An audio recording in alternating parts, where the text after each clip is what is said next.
Бұл мұңы көп босаға ғой. Шешеміздің 90 жылдығын қалайда атаймыз деп серт бергендей боп отыр. Осы босаға үшін шешеміз көз жасын шыққан жоқ па? Баласында ақыл бар екен. Шешесін көндіріп тойын түңілігі желкілдейтін болды. Оған қарап тұрған ештеңе жоқ. Бірақ көңіл тоқ болғанға не жетсін. Жомарттан туған үшеудің тұңғышы Ұлжандікі де екеуі тоқалдың саясында. Тоқалдан отауы бөлек болғанымен үйме үй қоныс тепкен. Сол отауға қарай түн жамылып кетіп бара жатқанда 15-дерге көтерген қосағы көз жасын бұлап тұрушы еді. Еркек жеңілдеп келгеннен кейін әйелдікке сап, сөзде сөйлей қоймайтын, ыстық суығым дайындап, түнімен көз ілмеген адамды сөзге айналдырмай, жалғыз өзін жеке тастайтын. Тұңғышы екеуіне қолғанат қайда жүрсе де ертіп жүреді. Қалған екеуі олардан жүдә бөлек. Олар болса, әкесі мен әулетін іздеп әуре. Олар да Жомарттың баласымыз деп жұтынып, ауыздарынан су сорғалап тұрады. Ұлжан мен Жомарт 15-інде отау тігіп, екеуі де 40-тан кейін бір әйел жасынан асып, бала сүйе алмайтын кезеңнен өткенін білгесін ойлана бастады. Өзі болса аудандағы некеге тұрып, өмір салтын әспеттейтін мекеменің басшысы. Әйел басымен осындай сұлу өмір салтын әспеттеп жүргенде он ойланып тоғыз толғанды.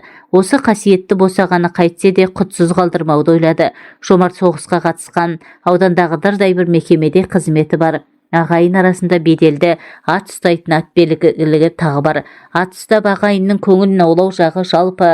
Ағайынның аты осысын деп тұратын, оза шапқан қасиеттері мен өзін өзі көрсете білген жақсы жақтары көп ақ. Қарап отырсаң, Жомарт ағайынға болсын дейтін біреу болса соның дәл өзі. Жеңгелері де атбегі бала деп жақсы көреді. Ағалар үлкен бәйгелер мен ағайынның асында не істейміз деп қайта-қайта ой қосып, қамшы дырылдатып, ақылдасып жатады. Сонан ба бір тойым бар дейтін біреу болса, соның дәл өзі. Пұшпағы қанамаса да, кеудесі иген ағадал жанның дәл өзі Ұлжан еді. Есік көрмеген бір сіңілісін қосағы Жомартқа қосуды ойлады. Есік көрмеген бұрын босағаттамаған қызды 50-ге кеп қалған еркекке қосу да екінің бірінің қолынан келе қоймас тірлік.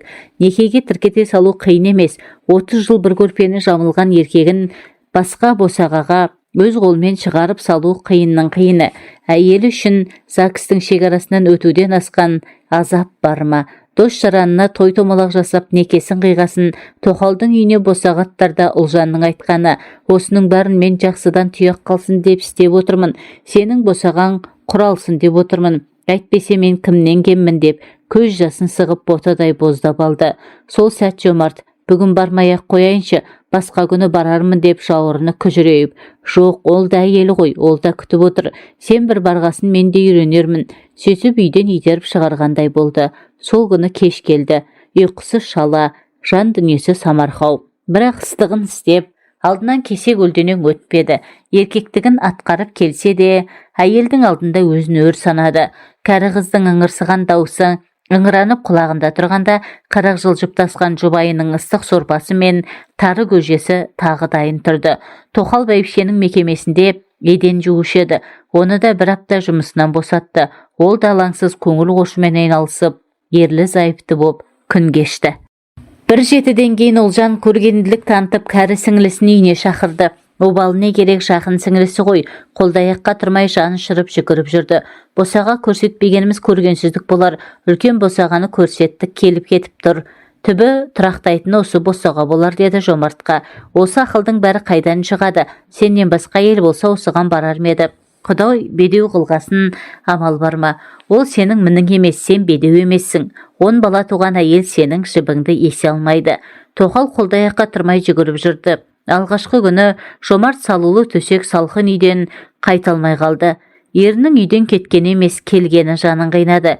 Кеткенде босағасын тастап бара жатқан еркегін қия алмай, ботадай боздап тұрды. Не де болса осы босағадан мұң арылса екен деп, тұңғышы дүниеге келгенде өз атына жазғызып, сонан кейін дүниеге балалы ана біреу болса сол өзі боп, екі дүние бір қадам күн кешті. Өмірге үшеу әкеп айтқаны болып тұрған тоқал Тұрымтай анда-санда әпкесінің кір-қоңын жуып тоқал көзбен қарап тосырқамай жүретін болды. 90-ға келген тойды сауға сұрап бала бастады. Ол атырылып алға шықты да, мен бір ауыз сөз айтайыншы деп есік алдындағы микрофонды қолға алды. Сөйтті де 90-ға келген кемпірге жаутаңдап, бір қарап ап, қолын шешесінің иығына қойып ентелей сөйледі. Апа, мен де бір кинодағы тақиял періште секілдімін. Сен мені 40-қа дейін еркелеткен анамсың. Сіздің ақылыңыз болмаса, мен болмас едім. Басқалар да бұл дүниеге келмес еді. Осының бәрі сіздің кемеңгерлік қасиетіңіздің. Сіз жүз жасайсыз, мама. Сол сәт қасында тұрған еңгезердей еңселі кемпір көз жасын сығып алды. Осы босаға мұңнан арылсын деп мен не істемедім. 15-імде некелескен қосағымды басқа босағаға өз қолыммен аттандырып салып отырдым ғой. Алла маған перзент сыйлады. Мен перзенті бар анамын дегенде баласы кеп құшақтай алды. Сен мені кешір деді күйеуі кеп білегінен ұстап. О, ер азамат емессің бе? Біле білсең бұл сенің міндетің. Оның үдесінен шығып екі жаққа тең қараған ер азаматты айтсайшы деп күйеуіне қарады. Жомарттың босағасы жалаң болмасын деп, Ұлжан тұлдыр қалды деген сөз болмаса болды. Ұлжан жан, екі дүниеде өзіңе ризамын деді күйеуі. Сөйтіп көрпенің үстіне шалқасынан түсіп, жүрек тұсын ұстап біраз жатты да, шешеңді ренжітпе деді баласына. Бұл сенің шешең деп жүріп кете берді. 90-ын тойлаған әулетті әйел қосағының өз тойын көргеніне шын қуанып, өліміне күңіреніп дауыс салды. Бір емес үш бірдей перзенттің қатарда тұрғанын да көңілі тоқ санаған бәйбіше, әкесіз қалған үшеуге енді кім қорған болмақ дегенді тұспалдап жеткізіп, тоқал жаққа қарап жоқтау айтып, жұртты жылатты. Келіншек қайтсе де келуге бел байлады. Таңды таңға ұрып қанша күн сарылып күтті. Қанша күн жол тосты. Жол тостым десе ол өзін кінәлайды. Телефоны жоқ үйге қоныс аударғанда тұрақ жайын түкпілікті айтпады. Жігіт қанша қиылып сұрады. Ол бірақ жоқ болмайды, өзім хабарласам деп бұған бек бақтырмай қасарысып тұрып алды. Тіпті бұның сені сағынғанда жетіп бармаймын ба дегенде масқара меніме жоқ болмайды деп бәрібір бет бақтырмады. Енді міне сол сөздерге зар болып, сол оттай жанған көздерді бір көруге жаны ынтығып жүр. Оның жымиып күлгені, көмейден шығатын қоңыр даусы мен зілсіз мысқылын ойласа болды, жүрек тұсы шымырлап қоя береді. Сондайда тағат тауып отыра алмайды да, атып тұрып тысқа шығып, далада біраз жүріп, көңілі сабыр тапқасын үйге келеді. Міне, 3 ай болды оны көрмегелі. Жұмысына телефон шалса, әр жақтан әлдебіреудің ашулы дауысы. Ертай Есмірзаевич басқа жаққа ауысып кеткен деді. Сосын үйіне қорқа-қорқа телефон шалып еді. Шырылдаған бір ұзын дыбыс аяқтала бергенде, әлдебір дауыс бұл нөмір жойылған деп жауап берді. Амалы құрған Назикен енді өткен күндерді ойлап, тәтті қиялдың дәмін алып, шарасы құрып отырғаннан басқа амалы қалған жоқ. Ертаймен бірге өткен баяғы күндер көрген түстей, күннен күнге алыстап, аңсарлы арманға айналды. Апырай, көңілді қалай табатын, қалай еркелететін бұны. Екеуден екеу оңаша бөлмеде құшақтар айқасып отырып, шоколадтың дәмін алып, Наполеон коньягын сыздықтата жұтқанда, көкіректегі қою мұң бұлты ашылған аспандай қапелімде жадырап қоя беретін. Ұшқысы келетін, бірақ шалмағасын. Сосын бұл төсек салатында оны қасына шақырып, сағындырдың ғой, келші, тез келші деп қасына шақыратын. Жаңа ғана өзі салған төсекте құшаққа құшақ айқасқан сол бір қос дене енді бір кезде қосыла өртенетіндей халде. Бұл бір жолы салмағыңызды да сағындым деген сөз аузынан қалай шығып кеткенін аңдамай қалды. Әлгінде коньякқа қызып қалды ма, әлде кім білсін, қайратты еркектің ыстық құшағына кіргенде әйел шіркіннің өзін ұстай алмай қалатын осалдығы ма, аңдаусызда аузынан шығып кеткен сол сөзге бұл кейін қатты ыңғайсызданғанды. Төсекте жатқанда ұялмаймын деп Ертайдың алдында сол қылығын жуып шаймақта болды. Ертай оны қыстап, кісі төсекке жатқанша ұялады. Төсекте төсіңе төсің тигенде ұяттың керегі қанша деп бұны бауырына қысып құшақтағанда қалқан құлағы да бұған қарай бұрылып, бұдан әлгіндей тағы бір құйтырқы қылық дәметкендей болады. Не сұрайсың, қала өмірін білмейтін қойшының қызына бәрі таңсық еді. Ертаймен бұл ғылыми зерттеу институтында істейтін бір кезде, бір мектепте бірге оқыған құрбысының түскі үзіліс кезінде өткізген туған күнде танысқанды.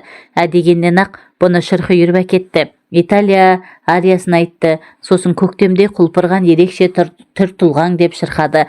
Осының бәрі 4 бала туып, жастайынан балабасты болып қалған Нәзікенге қатты әсер етті. Жанын толқытып, бұның бір өзіне арнап айтылған жүрек назындай боп естілді. Сол күннің ертеңіне Ертай бұны туған күніне шақырды.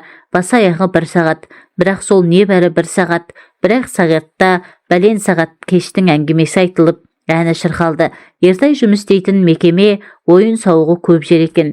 Егер жұмыс істеймін десең, орын дайын деді Ертай. Бөлмедегі 4 әйел 3 еркектің көзінше.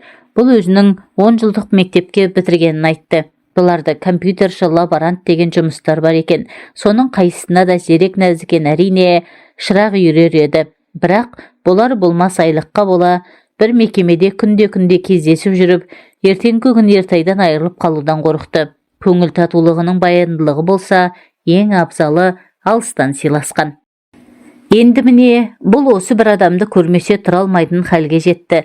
Кейде күнде, кейде күнара телефон соғып жүрді де, ақыры бір күні сенбіде қаланың қақ ортасындағы 4 қабатты қызыл үйдің оңаша бір бөлмесінде кездесті. Былайғы кезде де болса, сонан секем алатын үргедек жан осы кездесуден көңілі кәдімгідей марқайып, ештеңеге тең келмейтін мәрттікпен масаттанып қайтса да, бірақ үйге келгесін күйеуіне қарай алмай, беті өртеніп бара жатты да, сосын бой жетіп қалған қыздарын жұмсап, сол күні ұзақ уақыт ваннадан шықпай қойды. Адам 3 күннен кейін көргеде үйренеді деген рас екен. Келесі жолы кездескенде бұл Ертайға, менің осыным оңбағандық қой деп еді. Ертай, бұл табиғат заңы, табиғаттан асып кете алмаймыз деп, соның ар жағындағы бұның аймалап бауырына қысып, коньяк иісі мүңкіп тұрған аузы ақ тамақтан бір-ақ шықты да, соның ар жағында мынау маңғаз дүние тіл айтса жеткізе алмайтын бір жұмаққа айналып жүре берді. Иіс қоңы саңқып, қабырғалары мен төбесі ыс шалып, сарғайып кеткен ескі үй іші бақытқа толып кенелді де кетті. Бұл күндері қаншама ойламайын десе де Назыкен әрдайым ішіп келіп түнімен мазасын алатын күйеуін мына жігітпен ойша салыстырып, ең ар жағы әйел,